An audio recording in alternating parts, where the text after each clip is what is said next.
Hydraa కూల్చివేతలపై Hydraa commissioner Ranganath ఇవాళ high court ముందు హాజరు కానున్నారు. అమీన్పూర్ కూల్చివేతలపై ఇవాళ హైకోర్టు విచారణ జరపనుంది. కోర్టు ఆదేశాల మేరకు ఇవాళ హైడ్రా కమిషనర్ రంగనాథ్ విచారణకు హాజరు కానున్నారు. నోటీసులు ఇచ్చి కనీసం ఒక్కరోజైనా ఆగకుండా కూల్చివేయడం ఏంటని హైకోర్టులో 2 రోజుల క్రితం హైకోర్టే ప్రశ్నించడం జరిగింది. దీనిపై హైడ్రా కమిషనర్ స్వయంగా హాజరై వివరణ ఇవ్వాలని కోర్టు ఆదేశించింది. అమీన్పూర్ చెరువు ఎఫ్టీఎల్ పరిధిలో ఉందంటూ ఇటీవల ఓ భవనాన్ని హైడ్రా కూల్చివేసింది. అయితే దీనికి సంబంధించిన కేసు కోర్టు పరిధిలో ఉందని చెప్పినప్పటికీ హైడ్రా పట్టించుకోకుండా హైడ్రా కూల్చివేసిందని బాధితులు హైకోర్టును ఆశ్రయించారు. దీనికి సంబంధించి వివరణ ఇవ్వాలని హైకోర్టు రంగనాథ్కు ఆదేశించింది. వ్యక్తిగతంగా లేదా వర్చువల్ గా విచారణకు రావాలని హైకోర్టు తెలిపింది. అమీన్పూర్లోని సర్వే నంబర్ 164 ప్రభుత్వ స్థలంలోని ఆక్రమణలను 18 గంటల్లో తొలగించాలంటూ ఈ నెల 20న ఎంఆర్ఓ నోటీసులు ఇచ్చారు. ఈ మేరకు అమీన్పూర్ కు చెందిన గణేష్ కన్స్ట్రక్షన్స్ డాక్టర్ మహమ్మద్ రఫీ సవాల్ చేస్తూ హైకోర్టులో పిటిషన్ వేశారు. ఈ మేరకు హైకోర్టు విచారణ చేపట్టనుంది. ఇదే అంశానికి సంబంధించి మరింత సమాచారం మా ప్రతినిధి సునీల్ అందిస్తారు. సునీల్, హైడ్రా కమిషనర్ రంగనాథ్ ఈరోజు హైకోర్టు ముందు హాజరు కావాలంటూ కూడా తెలంగాణ హైకోర్టు గత విచారణలో ఆదేశాలు జారీ చేసింది.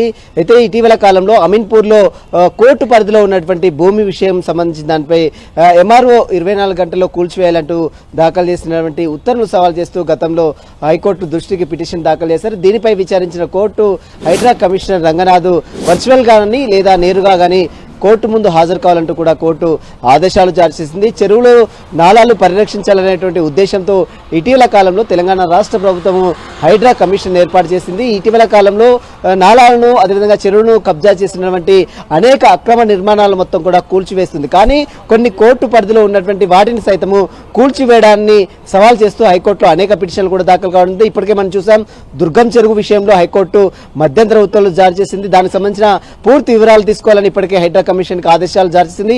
మరోవైపు అనేక పిటిషన్లకు సంబంధించిన దాంట్లో కొంత హైకోర్టు ఆదేశాలు ఇచ్చినప్పటికీ కూడా గతంలో ఆదేశాలు లెక్క చేయకుండా ఇటీవల కాలంలో అమీన్పూర్ సంబంధించినటువంటి ఒక భవనం విషయంలో కూల్చివేయడాన్ని సవాల్ చేస్తూ హైకోర్టులో పిటిషన్ దాఖలు చేస్తే దాని మీద అటు హైడ్రా కమిషన్ అభ్యంతరం హైడ్రా కమిషన్ సంబంధించిన తీరుపై హైకోర్టు తీవ్ర అసంతృప్తి వ్యక్తం చేయడం జరిగింది. మొత్తం మీద ఈ రోజు హైడ్రా కమిషన్ నేరుగా హాజరవుతాడా లేదా వర్చువల్ గా హాజరవుతాడా, హాజరైన తర్వాత ఎలాంటి వివరణ ఇస్తాడనేది కూడా చూడాల్సింది చెప్పవచ్చు. ఇప్పటికే మనం చూసాం చాలా పెద్ద ఎత్తున ప్రజల నుంచి నిరసనలు వ్యక్తం అవుతున్నాయి. అనేక మంది అక్రమ నిర్మాణాలు చేపట్టినటువంటి వారి మొత్తం కూడా నిర్మాణాలు తొలగించడంపై అటు చాలా మంది హైడ్రా కమిషన్ రంగనాథ్ పై తీవ్ర అసంతృప్తి వ్యక్తం చేస్తారు. కానీ హైడ్రా కమిషన్ మాత్రం ఒకటే చెప్తుంది, చెరువులని అదేవిధంగా నాలను పరిరక్షించాలనే ఉద్దేశంతోనే ఈ యొక్క హైడ్రా కమిషన్ ఏర్పాటు చేసింది రాష్ట్ర ప్రభుత్వం. అదేవిధంగా వాటన్నిటి కూడా పూర్తిగా పరిరక్షిస్తాం, వాటిని పరిరక్షిస్తేనే ఫ్యూచర్ లో హైదరాబాద్ సిటీ చాలా బాగా ఉంటుందనేటువంటి అభిప్రాయాన్ని గతంలో హైడ్రా కమిషనర్ రంగనాథ్ కూడా వ్యక్తం చేయడం. ఈ రోజు కోర్టుకు మరి ఎలాంటి వివరణ ఇస్తాడు, దీనికి సంబంధించిన భవనంపై అదేవిధంగా హైడ్రాకు సంబంధించిన విధి విధానాలకు సంబంధించిన దానిపై కోర్టుకు ఏ విధమైనటువంటి వివరణ ఇస్తారని మాత్రం చూడాల్సిందని చెప్పవచ్చు. ఇది ఉదయం 10:30 ప్రాంతంలో వర్చువల్ లేదా నేరుగా కానీ హైకోర్టు ముందు హాజరు కావాలంటూ కూడా గత విచారణలో హైకోర్టు హైడ్రా కమిషన్ కి రంగనాథ్ కి ఆదేశాలు చేసింది. మరి కాసేపులోనే మరి నేరుగా హాజరవుతారు లేదా వర్చువల్ గా హాజరవుతారని కూడా చూడాల్సిందని చెప్పవచ్చు. సుమా, సునీల్, అంటే ఇప్పటి వరకు అమీన్పూర్ ప్రాంతంలో ఎన్ని అక్రమ నిర్మాణాలని హైడ్రా కూల్చివేసిందంటే ఎంత స్పేస్ ని స్వాధీనం చేసుకుంది ప్రభుత్వం? ఈరోజు రంగనాథ్ అసలు ఏం చేయబోతున్నారు? కోర్టు ముందు హాజరు కాబోతున్నారు కదా, అసలు ఇప్పటి వరకు ఎన్ని నిర్మాణాలు అక్కడ కూల్చివేయడం జరిగింది?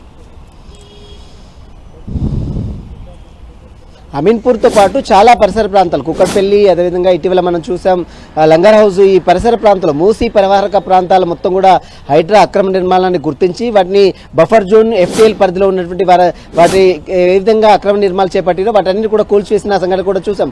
అమీన్పూర్లో కూడా అనేక బిల్డింగ్స్ కూడా ఇప్పటికే కూల్చివేసింది. ఇక కొన్ని కోర్టు పరిధిలో ఉన్నటువంటి వాటిని సైతం కూల్చివేయడాన్ని సవాల్ చేస్తూ హైకోర్టులో పిటిషన్లు దాఖలు కావడంది మనం చూసాం. ఇప్పటికే దుర్గం చెరువు పరిసర ప్రాంతాల్లో నోటీసులు జారీ చేయడాన్ని సవాల్ దుర్గం చెరువు బాధితులందరూ కూడా హైకోర్టు దృష్టిలో పిటిషన్ దాఖలు చేశారు. దానిపై కూడా హైకోర్టు మధ్యంతర ఉత్తర్వులు కూడా జారీ చేసింది. ఇప్పుడు మరి కోర్టుకు హాజరైన రంగనాథ్ ఈ రోజు హాజరైతే మరి ఎలాంటి వివరణ ఇస్తారు, ఈ కూల్చివేతలపై ఎంటైర్ జిహెచ్ఎంసీ కమిషనర్ పరిధిలో ఉన్నటువంటి ఈ కూల్చివేతలకు సంబంధించిన దానిపై ఎలాంటి వివరణ ఇస్తారు, హైడ్రా కమిషన్ దేనికి ఇది రూపొందించారు, దాని ఉద్దేశం ఏంటి, విధి విధానాలు ఏంటి, వీటికి సంబంధించిన అంశాలన్నీ కూడా ఈరోజు నేరుగా రంగనాథ్ హాజరై లేదా వర్చువల్ గా హాజరైన తర్వాత పూర్తి వివరణ కూడా కోర్టుకు ఇచ్చే అవకాశం ఉంది. కోర్టు పరిధిలో ఉన్నటువంటి భవనాలను సైతము కూర్చివేయడం పైనే కోర్టుకు కొంత అసంతృప్తి కూడా గతంలో వ్యక్తం చేయడం జరిగింది. కాబట్టి ఈరోజు వర్చువల్గా కానీ నేరుగా కానీ హాజరైన తర్వాత మరి కోర్టు పరిధిలో ఉన్నటువంటి భవనాల కూల్చివేతకు సంబంధించి దానిపై ఎలాంటి వివరణ ఇస్తారనేది మాత్రం చూడాల్సింది చెప్పవచ్చు. సుమా, థ్యాంక్ యూ సునీల్.